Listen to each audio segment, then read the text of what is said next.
छत्रपती संभाजीनगरमधल्या फारोळा भागातील काही कुटुंबांनी एक पैसा जोडून 5 वर्षांपूर्वी घराचं स्वप्न साकार केलं। हरिकुंज या नव्या इमारतीत ही कुटुंब राहू लागली, पण अवघ्या 5 वर्षात या इमारतीची अवस्था अशी झाली की या रहिवाशांना आता मंदिरात आसरा घ्यावा लागतोय। लेकरा बाळांसह ही कुटुंब गेल्या आठवड्यापासून हाल अपेष्टा सहन करतायत, पण या सगळ्याला कारणीभूत असणारा बिल्डर मात्र कोणतीही दाद द्यायला तयार नाही। पोलिसांकडे तक्रार केली, लोकप्रतिनिधींचे उंबरे झिजवले, पण या रहिवाशांना न्याय मिळाला नाही। एबीपी माझानं घटनास्थळी जाऊन या रहिवाशांची व्यथा जाणून घेतली। पाहूया।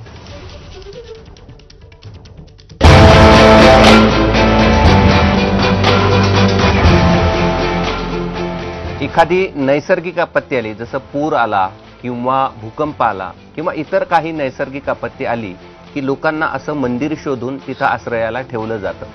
मी फारोळा भागातील एका मंदिरात आलोय आणि ही सगळी मंडळी जी आहे ती इथं आश्रयाला आहे। याचं कारण असं आहे की कुठलीही नैसर्गिक आपत्तीमुळे ते इथं नाही, तर बिल्डराच्या आपत्तीमुळे हे सगळे इथं आले। यांनी स्वतःकडे जे पैसे होते ते सगळे एकत्रित करून कुणी कर्ज काढून घर खरेदी केलं 1 BHK। हे 4 वर्षापूर्वी त्यांनी खरेदी केलं, मात्र 4 वर्षानंतर ती बिल्डिंग इतकी खिळखिळी झाली की ती कधीही पडू शकते। हे आम्ही नाही म्हणत, ही ग्रामपंचायत म्हणते, तहसील म्हणते आणि त्यांनी तसा बोर्ड देखील म्हणजे नोटीस देखील त्या ठिकाणी लावलेली आहे। म्हणून यांना आता त्या इमारत खाली करावी लागली आहे आणि मंदिराचा सहारा घ्यावा लागलेला आहे। किती दिवसांपासून तुम्ही या मंदिरात राहताय आणि कसं राहताय? सर, आम्ही 1 तारखेपासून 1 तारखेलाच हा प्रकार आम्हाला नदरकीस आला आणि 2 तारखेपासून तर आम्ही असं बाहेरच बसतोय, 4-4, 5-5 वाजेस्तोवर असं बाहेरच बसतोय। पण आमचा मालक जो बिल्डर जो आहे तो अजिबात आमची दखल घेत नाही। लेकर बाळ घेऊन इथं मंदिरात झोपतो आम्ही, रात्रभर आम्ही पहाटे 4-4 वाजेपर्यंत बसतो सर। आणि लहान लेकर बाळ असल्यामुळे थोडस प्रॉब्लेम होऊ लागलेत, पण आता सांगावं कितीतरी कोणाला। आता 7वा दिवस आहे सर आज आम्हाला। घराच्या बाहेर कोणी म्हणजे थांबायला सांगितलं? आता आम्ही बसतोय सर, असं कंडिशन झाले आम्हाला, तिथं भीती वाटते। आमचा जीव घेऊन आम्ही हातात मुठीत जातोय घरात फ्रेश व्हायला, वॉशरूमला यायला जायचं असलं तर आमची इच्छा सध्या होत नाही आता घरात जायची, इतकी भीती वाटते आम्हाला। ती बिल्डिंग सुस्थितीत नाहीच आहे राहिला। बिल्डिंग सुस्थितीत नसल्यामुळे आमची एकच इच्छा आहे साहेब, एक ही बिल्डिंग एक तर मोडकळीस आलेली आहे, एक तर पाडावी, नाही तर आजच्या बाजारभावाप्रमाणे आमचे मूल्य द्यावे आणि आम्हाला मोकळं करावं। त्या मुलीच्या डोळ्यातले अश्रू सगळं काही सांगून देतात। चिमुकले ते इमारतीमध्ये किती घाबरलेले आहेत आणि जायला ते रडतायत अशी स्थिती आहे।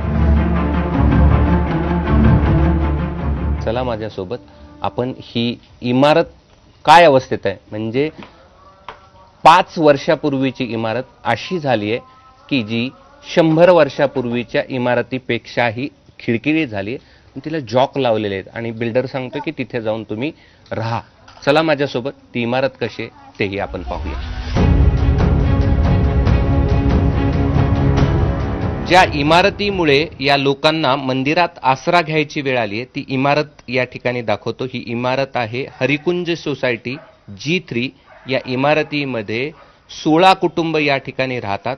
70 लोकांचं वास्तव इमारतीमध्ये आहे, मात्र त्यांचा जीव कसा धोक्यात होता त्याचं कसा होता हे दाखवतो। हा कॉलम पहा, हा कॉलम पाहिल्यानंतर तुम्हाला लक्षात येईल की हा पुरता तिरपा झालाय आणि या कॉलमची अवस्था तुम्हाला दाखवायची झाली तर कुठल्याही प्रकारची शक्ती न लावता अशा पद्धतीचे हे त्याची अवस्था आहे। म्हणजे आता हे पाडताना ही इमारत कोसळेल की काय अशा प्रकारची भीती वाटावी अशी स्थिती या कॉलमची झाली आहे। हा एकच कॉलम नाही तर असे अनेक कॉलम आहेत जे भेगाळलेले आहेत आणि त्यामुळे बिल्डरांनी काय केलं हे पहा, तर अशा प्रकारचे जॉक या ठिकाणी जॉक लावलेले आहेत आणि ह्या इमारत या जॉकवर तग धरून आहे आणि हे तुमची नजर जिथपर्यंत पोहोचेल या इमारतीमध्ये तिथपर्यंत हे सगळे जॉक तुम्हाला पाहायला मिळतील। आणि हे पहा, हे सगळे जॉक आहेत आणि आणखीन एक कॉलम पहा, इथे हा देखील कॉलम आहे, हा देखील पूर्णपणे भेगाळलेला आहे, कधी कोसळेल सांगता येत नाही आणि सगळे जॉक या ठिकाणी लावलेले आहेत। प्रत्येक कॉलम जो आहे तो भेगाळलेला आपल्याला पाहायला मिळतोय। जवळपास 200-300 जॅक लावून ही इमारत तग धरून आहे आणि बिल्डर म्हणतोय की याचे पैसे पाहिजे असतील तर तुम्हाला 10 लाख रुपये देतो आणि नसेल तर बाजूच्या एका इमारतीमध्ये राहा, ज्या इमारतीला अजून कुठलीही सुविधा नाही. आणि त्यामुळे ही जॉकवर अशा प्रकारची तग धरून आहे आणि 70 लोकांचा जीव बिल्डराच्या चुकीमुळे टांगणीला लागलेला आहे. आता त्यांना स्वतःचं घर असून सुद्धा बेघर व्हावं लागलेलं आहे आणि बिल्डर यांना अजूनही जुमानत नाही. यांनी अनेक ठिकाणी गेले, महसूल मंत्र्यापर्यंत पोहोचले, मात्र यांचा प्रश्न काही सुटायला तयार नाही आणि बिल्डर काय कोणाला घाबरायला तयार नाही.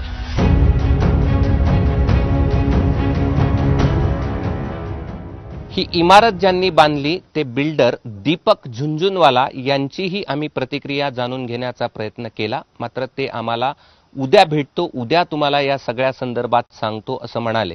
आम्ही बिल्डरची ही प्रतिक्रिया जाणून घेतोय, मात्र अजून तरी बिल्डर कॅमेरा समोर यायला तयार नाही. कॅमेरामन बाळासाहेब पाचवणेसह मी कृष्णा केंडे, एबीपी माझा, फारोळा, छत्रपती संभाजीनगर.